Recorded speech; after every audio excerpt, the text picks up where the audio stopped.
Hello, friends. Welcome to Creative Medicine.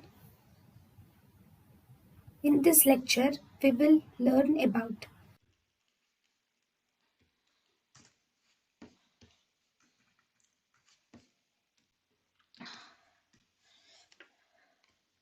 Now we have painless thyroiditis, or we also have something called as silent thyroiditis. In painless thyroiditis or silent thyroiditis, here the patient actually has an underlying autoimmune disease.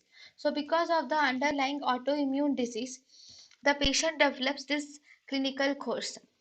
The clinical course of silent thyroiditis or painless thyroiditis is almost similar to that of subacute thyroiditis. Here, it mainly occurs up to 5% of women. It occurs in 5% of women, and it is seen 3 to 6 months after pregnancy.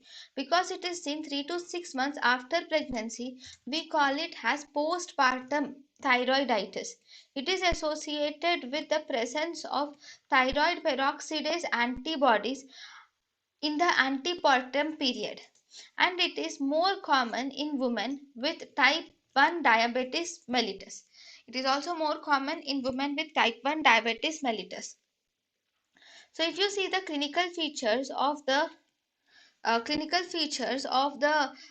silent thyroiditis or silent thyroiditis or painless thyroiditis or postpartum thyroiditis, here the patient will have, first and foremost, there is brief period of thyrotoxicosis or hyperthyroidism is seen, which is lasting for 2 to 4 weeks, and this brief period of thyrotoxicosis is actually followed by a period of hypothyroidism for 4 to 12 weeks, followed by resolution. So here, first and foremost, the patient will have hyperthyroidism, which is lasting for 2 to 4 weeks, followed by hypothyroidism for a period of 4 to 12 weeks, followed by resolution is seen in the patients. So now, how are you going to diagnose a patient with this condition? Diagnose a patient with silent thyroiditis or postpartum thyroiditis.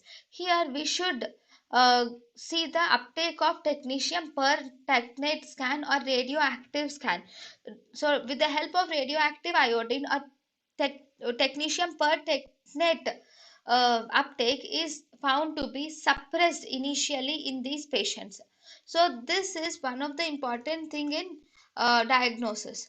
Along with that, here the patients will have normal ESR level is normal. ESR level is normal, and also presence of thyroid peroxidase antibodies. These two are the important features. So if you see, ESR is increased in subacute thyroiditis, but ESR is normal in painless thyroiditis or silent thyroiditis. Then treatment of painless thyroiditis.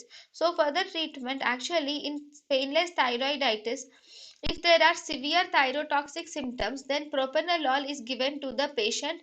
If the patient is in hypothyroid state, if the patient is in hypothyroid state, then we can give thyroid replacement therapy can be given in the patient, but this thyroid replacement therapy should be withdrawn 6 to 9 months, because in most of the cases the patient becomes recovered on its own. So as a result, we should give thyroid replacement therapy only in the hypothyroid phase.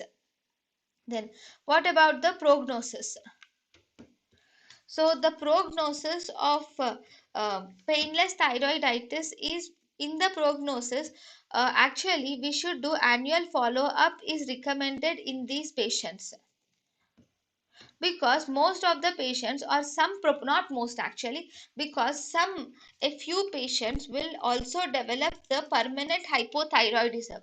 So as a result, we have to do annual follow up should be done. And there is one more thing, because it is a postpartum period, it occurs in postpartum period, and it is a painless thyroiditis, it can recur in subsequent pregnancies in the female. So we should be cautious about this recurrence.